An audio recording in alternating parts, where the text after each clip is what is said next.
Salutations aventuriers, je vous retrouve pour une vidéo sur Waven et aujourd'hui je vous propose non pas un build terminé mais plutôt une idée de build, un concept que j'ai eu sur le Palladir Yoplite. Donc les serveurs cosmiques sont sortis hier et sans perdre davantage de temps, du coup je me suis dit go se lancer directement dans cette nouvelle aventure entre guillemets et recommencer de zéro. J'ai décidé de reprendre de zéro avec le Yop, le nouveau Yop qui est sorti. Donc je vous présente un peu l'idée que j'ai eue. Donc avant de parler de cette idée, je vais déjà vous parler de tous les passifs différents du personnage. Parce que je pense que c'est important de se faire une idée des possibilités qu'il y a avec le personnage, étant donné que celle que je vais vous présenter n'est clairement pas la seule optique viable. Le passif de base du Palladir permet que lorsque vous appliquez Astral, inflige 140% de l'attaque de votre héros à la cible. Maître Yoplite, lorsque vous consommez Astral, votre héros rejoue son tour, limité à une fois par tour. Explosion Yoplite qui permet que lorsque vous appliquez Astral plus 20% aux dégâts des sorts de votre main. Charge astrale qui fera que lorsque votre héros charge un adversaire lui applique astral. Et appel paladir qui permet que lorsque votre héros attaque un adversaire qui a un état élémentaire, applique astral à la cible. Donc c'est un petit passif assez intéressant. Il y a un build attaque Licorno qui peut être fait, c'est comme ça que j'ai XP jusqu'au niveau 30 en tout cas. Cependant, je pense que le personnage en build full attaque va manquer grandement de survivabilité en HL parce qu'il a aucun passif défensif. Voilà, concrètement. Donc ça va être un peu compliqué. Mais du coup, ça, on s'en fiche, c'est pas du tout le sujet de la vidéo. Ici, je vous présente un build compagnon sur le personnage. Pour cela, je suis donc allé chercher, comme vous avez pu le voir, charge astrale. Lorsque votre héros charge un adversaire, lui applique astral. Et maître Yoplite, lorsque vous consommez astral, votre héros rejoue son tour. Au niveau des sorts éthers, j'ai pris frappe Yoplite, qui permet d'appliquer astral à la cible. Et j'en ai pris un autre, je crois. Oui, voilà, pardon. Charge et recharge. Votre héros charge et inflige son attaque et pioche un sort. Ensuite, au niveau des stats, j'ai mis tout en point de vie. Du coup, pourquoi est-ce que j'ai voulu mettre autant de proc astral sur le personnage? Donc, quand je charge, je mets astral. Quand je consomme astral, je rejoue.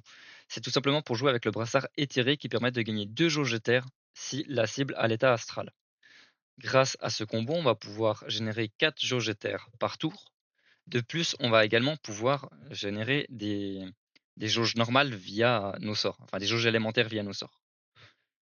Avant de parler de ces sorts, je vais déjà vous parler des autres anneaux que je suis allé chercher, étant donné qu'il y a un nouvel anneau que j'ai mis sur le build. Donc anneau olympique pour booster efficacement l'attaque de nos compagnons au fur et à mesure que le combat avance. L'anneau Stradamus qui va permettre de conférer l'attaque de nos compagnons en armure à notre héros lorsqu'on les invoque. L'anneau Secours qui leur donnera leur attaque en armure quand on les invoque. Et enfin le souffle de Tauros qui permet en fin de tour d'infliger 40% de l'attaque de nos compagnons aux adversaires autour d'eux. Ça apporte énormément de DPS, il y a une grosse value sur cet item. Vraiment super intéressant, franchement. Ensuite, au niveau des compagnons, je ne vais pas vous les présenter tout simplement parce qu'ils ne sont pas optimisés. Ici, on peut imaginer énormément de choses. On peut imaginer jouer avec une fratrie, la fratrie qu'on va pouvoir vraiment vomir sur le terrain, si je peux dire ce terme, parce qu'on va vraiment générer tellement de jauges par tour qu'on va vraiment pouvoir tous les sortir mais à une vitesse phénoménale.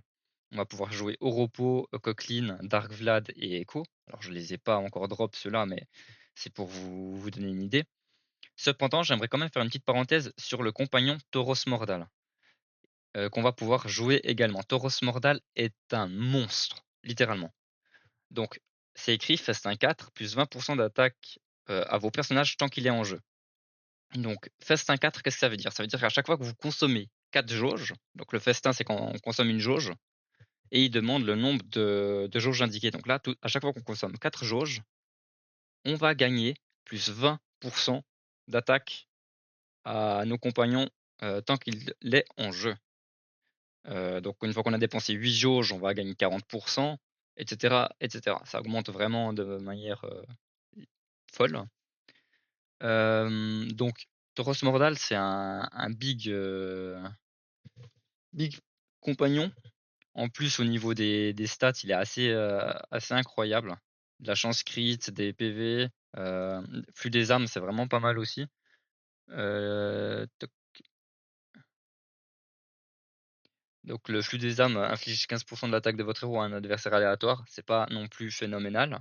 dans le sens où, ça va pas, vous changer complètement un combat, mais ça peut toujours apporter un plus étant donné que même si on va pas partir attaque, le l'attaque de base du personnage est assez élevée. J'ai fait une variante également avec, du coup Ouragan. Donc ici malheureusement pas la place de mettre le nouvel item qui fait des dégâts de zone, dont j'ai déjà oublié le nom. Ici voilà, le souffle de Tauros. Cependant, il est tout à fait possible de remplacer un autre anneau. Peut-être qu'à la place de l'anneau Scour ou l'anneau Stradamus, il fera l'affaire.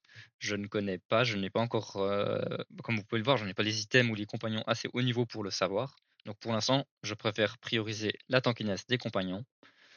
Ici, ouais, c'est vraiment un build où on va sortir encore plus vite nos compagnons que le build précédent.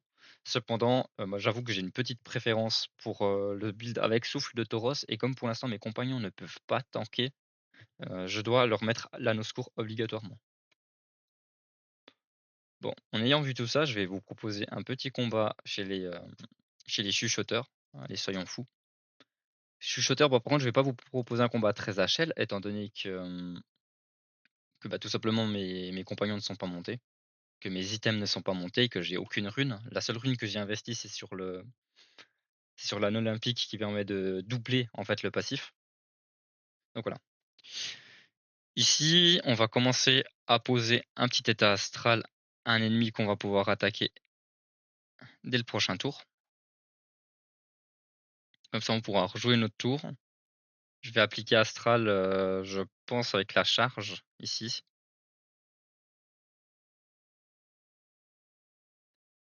Donc on va se mettre un peu en danger. Non, pas plus que ça en réalité. Voilà. Donc j'ai déjà fait 7 jauges sur le T1. Je sais pas si j'aurai le temps de finir, on verra. 4 minutes avant le reset des serveurs.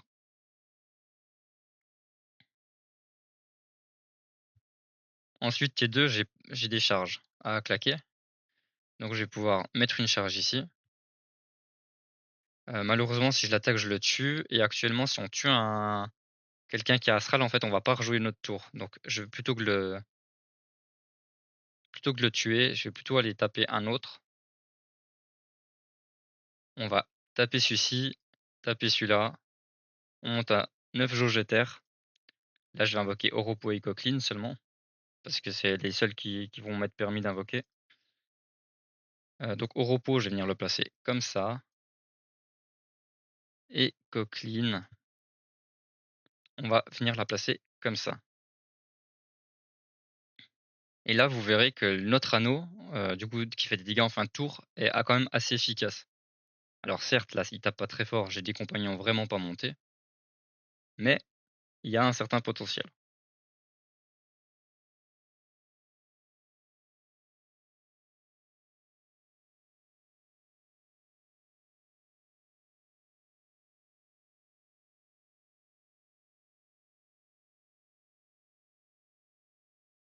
Ici, du coup, je rejoue mon tour, j'applique Astral, je tape, j'ai de nouveau 6 jauges.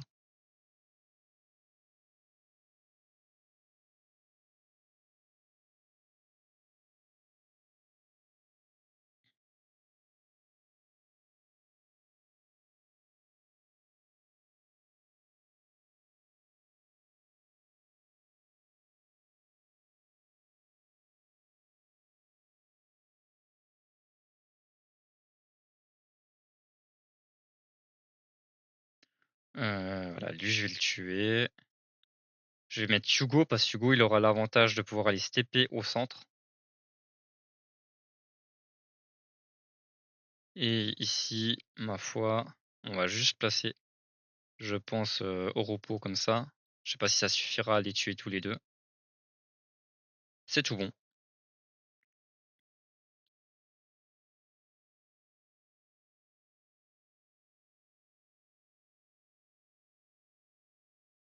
Et le combat est terminé.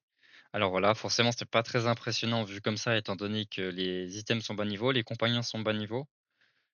Et rien n'est monté. Cependant, je pense sincèrement que le personnage a un certain potentiel à être joué de la sorte. plus qu'en build full attack parce que full attack en justement comme je disais, c'est en endgame, on va vraiment avoir, énormément, de peine à résister étant donné qu'on a aucun passif défensif. Donc vraiment ça, couplé avec un Tauros Mordal. Tauros Mordal du coup qui va booster l'attaque de nos compagnons, de manière, très efficace, ainsi que la nôtre d'ailleurs, donc également le dégât de nos passifs, ça peut être pas mal.